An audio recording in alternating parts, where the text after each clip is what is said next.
मैं हूं मानसी जायसवाल। अगर आपको लगता है कि आप किसी को थप्पड़ जड़ने के बाद या मामूली मारपीट कर बिना किसी दंड के निकल जाएंगे, तो ये आपकी बहुत बड़ी गलतफहमी है। भारत में हर अपराध के लिए दंड का प्रावधान है। तो आइए जानते हैं किन किन धाराओं के तहत मामूली मारपीट, गंभीर रूप से जख्मी कर देने या किसी को चोट पहुंचाने को लेकर किस तरह की सजा के बारे में बताया गया है।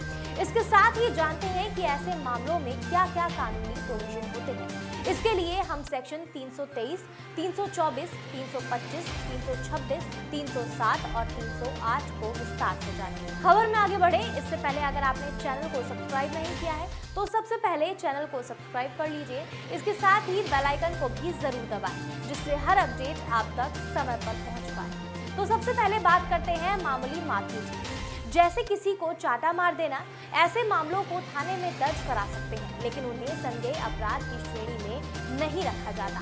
ऐसे मामलों में पुलिस सीधे एफआईआर दर्ज नहीं कर सकती, लेकिन तब भी शिकायत करने वाले को पुलिस से शिकायत करनी चाहिए। इसके अलावा इस तरह के मामलों में कोर्ट के समक्ष अर्जी दाखिल कर गुहार लगाई जा सकती है कि एफआईआर दर्ज कर ली जाए। मामूली मारपीट मामले में धारा 323 के अंतर्गत केस दर्ज करने का नियम है। इसके तहत कोर्ट के आदेश पर पुलिस केस दर्ज कर सकती है। ऐसे मामले में सबसे पहले पीड़ित को मेडिकल लीगल सर्टिफिकेट करवाना चाहिए, जिससे कि उसके पास सबूत हो जिसे वो कोर्ट में शिकायत के दौरान पेश कर सके। मारपीट के बाद किसी भी डॉक्टर से एमएलसी करवा सकते हैं। आपको बता दें कि एमएलसी मारपीट का पूरा ब्यौरा बताता है। इसमें पूरी रिपोर्ट होती है, जैसे कि कितनी चोटें आई हैं, किस हथियार का इस्तेमाल किया गया और डॉक्टर की क्या राय है।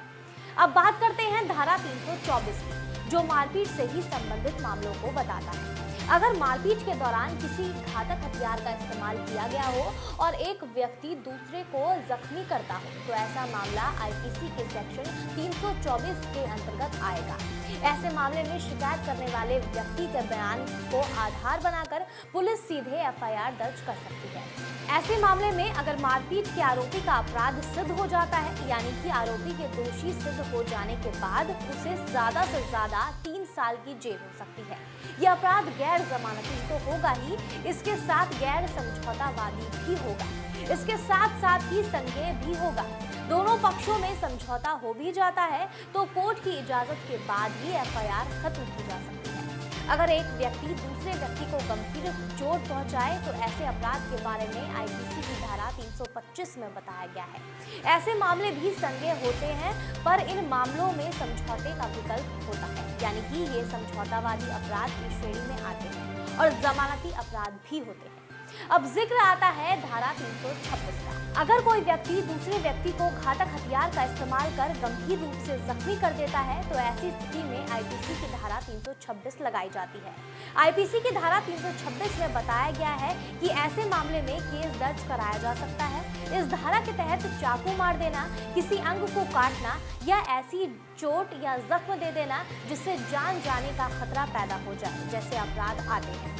एक शख्स दूसरे की हड्डी या दांत तोड़ दे तो धारा 326 के तहत सजा का प्रावधान है। ये गैर जमानती तो होता ही है, इसके साथ साथ गैर समझौतावादी अपराध भी है। दोषी करार दिए जाने पर 10 साल की जेल या फिर उम्र कैद का प्रावधान है। अब यहाँ एक धारा 307 का जिक्र करना बेहद जरूरी हो जाता है।